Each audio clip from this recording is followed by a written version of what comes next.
Now, this one is good. I came across a social media post, and it states, getting married in your 20s is like leaving the party at 8 p.m. Oh, Lord.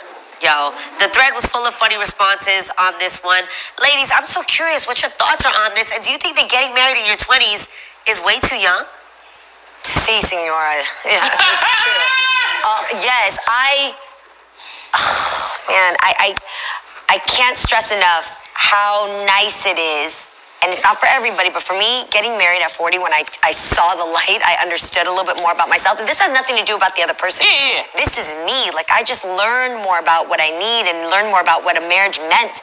And so I wish I didn't. Society puts a rush on by 35. If you're not married, there's something wrong with you. And that's a problem. It definitely is. Because married is a problem. But the point is, it's like, what you're saying is you should know yourself. I do believe that there are some people that get married. Yeah. You find that right person, you in a small town when it's only 4 people, it's time to be married. But when you in a big city, that's like bringing sand to the beach. I just feel like it depends on the person. Like, I do believe there are people that meet each other straight out of high school, fall in love, and they're with each other. One of my girlfriends just celebrated her 20th wedding anniversary, and she's my same age. She's not even, I think she just turned 40. What she said is key, though.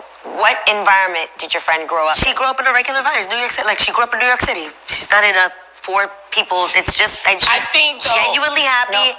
What? It's not just about the city. It's about your lifestyle. Because I have friends who they're not, they don't, it's down to the person. It's down to the person because she grew up just like me, and I got married at 33, and she got married at 19. Yeah.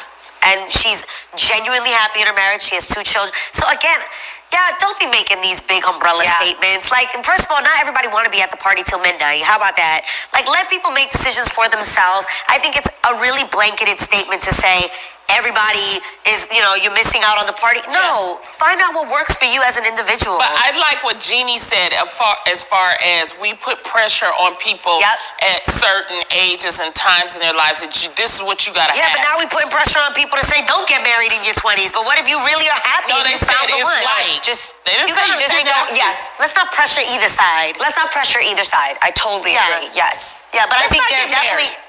Don't do that. I say marry the right person. Marry the right person. That's the key. And for me, I didn't find the right person until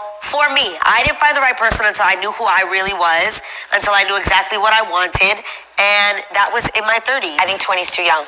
Period. Full stop. You're just doing a lot in your 20s. Yes. You're still discovering who you are. You're getting your finances together. I mean, you could say, it's good to, if you know you want to have kids and you want to go on and get it out the way. Sure.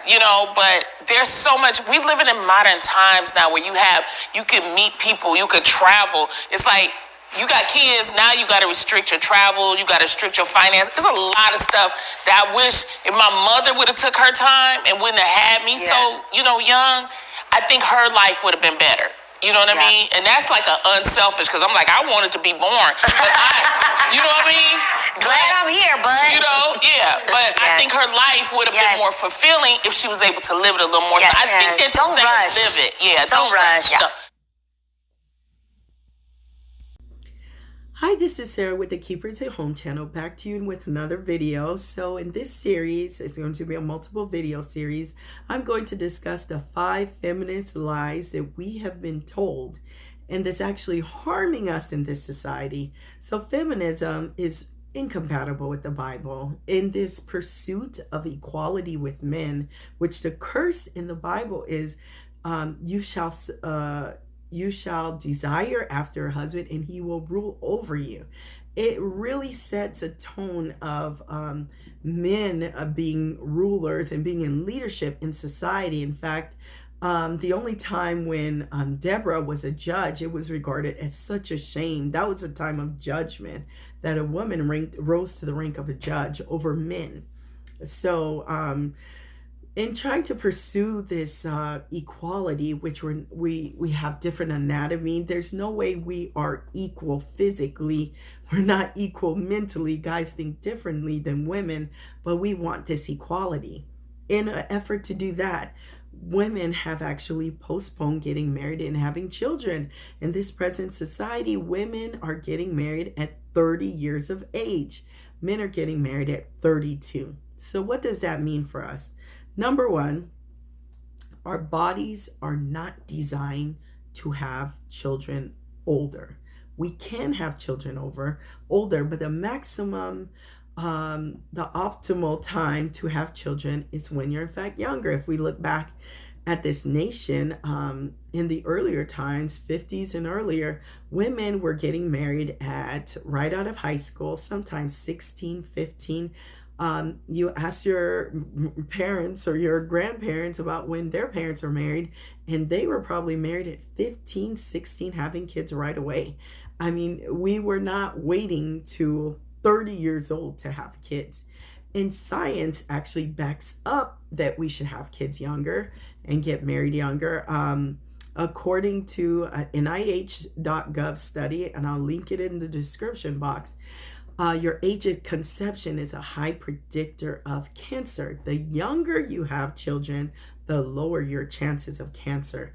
The older you have children, the higher your chances of cancer, and it increases each year by the age of first conception. So if you have kids for the first time in your 40s, you have a higher chance of having cancer.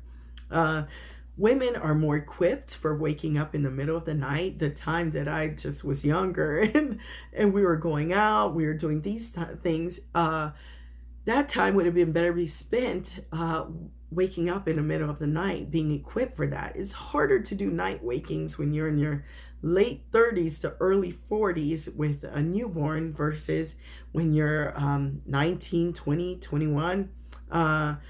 Second of all, submission. When you spend so much time being single, having your own place, and then having to submit to your husband, it is very difficult. And the longer you go, the more set in your ways you are. You're only responsible for yourself. Now you have somebody leaving socks everywhere, leaving clothes everywhere, and you just cannot have it. And you're going to let that person have it. Well, that's a big issue because Titus says that we are to be obedient. And Paul says we are to submit to our husbands. Okay, so that automatically creates a problem with submission. When you are set in your ways, he is set in his ways, you don't have that mindset of submission. So physiologically, it's not optimal for your body. Spiritually, it's harder to submit. The older you are, it is harder to submit to your husband, and it's harder to be more equipped to have those night wakings and things like that. Now, I went through that, but I wouldn't recommend that for my daughter. I want my daughter and this next generation to really return back to the way things were designed to be. The age of marriage is going higher and higher, and that is not good. We have women having infertility issues like never before, having to go through IVF, surrogacy, different things like that. When if we just stepped back and just said, if I would have done this younger, more than likely I wouldn't be going through this. So I really want women to think about this, how we're training our daughters up. Number 3, the next point is, a lot of older women are cautioning their daughters, do not get married young. That was a mistake. I really wish I would have had fun in my youth and lived out my life. So what are we actually promoting when we're telling women to wait? Women have that desire to be married and fall under submission, even if their mind doesn't say that, their body says that. They don't respect men that do not call for submission. They won't like a man like that anyway. But your body is desiring to do that. So what happens is you get into false marital relationships where you're submitting one way or the other, physically, etc., to a person that is not your husband. When you're telling women not to get married young, you're pretty much telling them go out in the world and fornicate and have fun. And we know that's not biblical, and that has lasting implications. I don't know about all these soul tie things and different things like that. I believe if someone is in Christ, they're a new creation, but you do suffer consequences of having previous romantic partners prior to your spouse. You have comparisons, you have things like that where you would normally have that otherwise.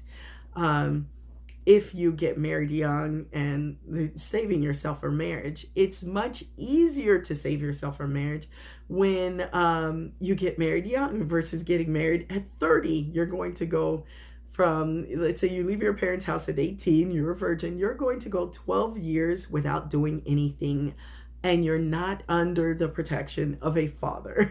So that is highly unlikely. Some women do accomplish that, but for the most part, you don't.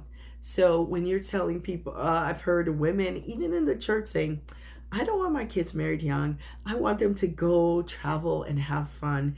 That is what you're prescribing for your daughters when you tell them that. Nothing good comes out of all that idle time, just being impatient and just waiting all that time. And we're not designed to do it. Okay, so that was part 1 of 5 feminist lies that we're told as women. Please tune in for part 2, 3, 4, and 5. And please like, share, and subscribe. See you next time.